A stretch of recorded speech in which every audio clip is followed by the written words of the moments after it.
American Northwest Aviation and American Northwest Magazine both support the workers and think that Boeing should have accepted the last offer from the union, which would have barely kept up with inflation anyway.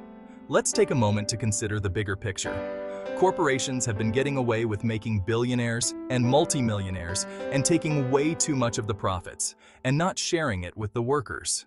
Now, think about where these workers live, particularly in Everett and Renton.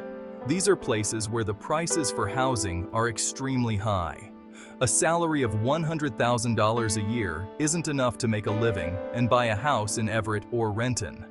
These workers are struggling, and it's not just about numbers on a spreadsheet. It's about real people trying to provide for their families and secure a future.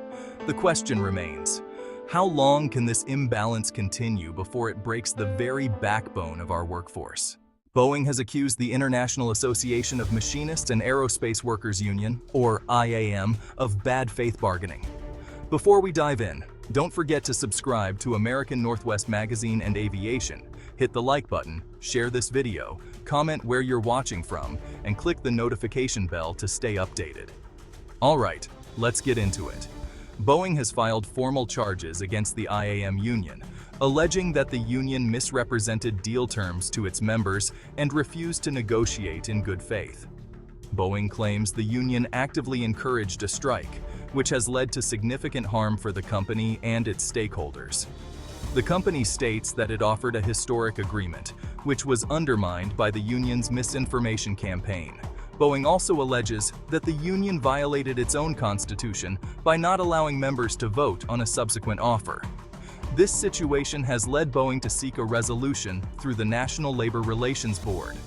Now, let's talk about Boeing's offer and the union's response. Boeing claims it presented a best and final offer on September 23rd. This offer included significant wage increases and improved benefits for IAM members. According to Boeing, this would have raised the average machinist pay to more than $110,000 per year. However, the company alleges that the union leadership refused to put this offer to a vote. Instead, the union continued to demand a 40% increase in general wages and the reinstatement of a pension plan that members had voted to end in 2014.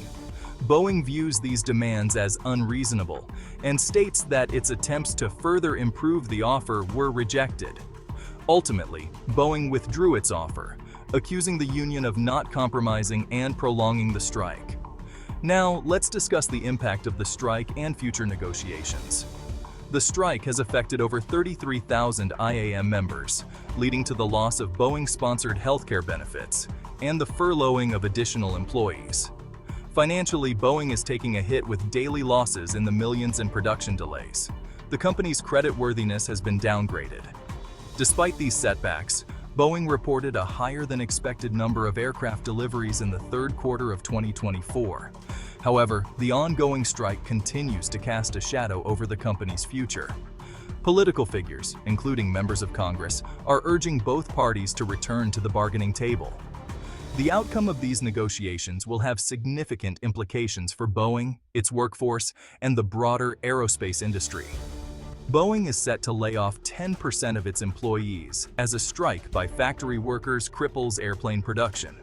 This move comes amidst ongoing negotiations and accusations of bad faith bargaining.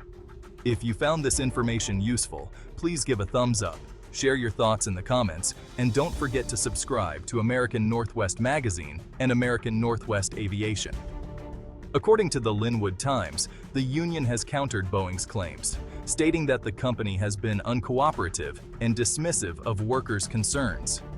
Union representatives argue that Boeing's offer did not adequately address job security and working conditions, which are critical issues for the workforce. The union also contends that Boeing's legal actions are an attempt to undermine the workers' right to strike and negotiate for better terms. As the dispute continues, both sides remain firm in their positions, making the path to a resolution uncertain. The ongoing conflict highlights the deep-seated issues within the aerospace industry and the challenges of balancing corporate interests with workers' rights.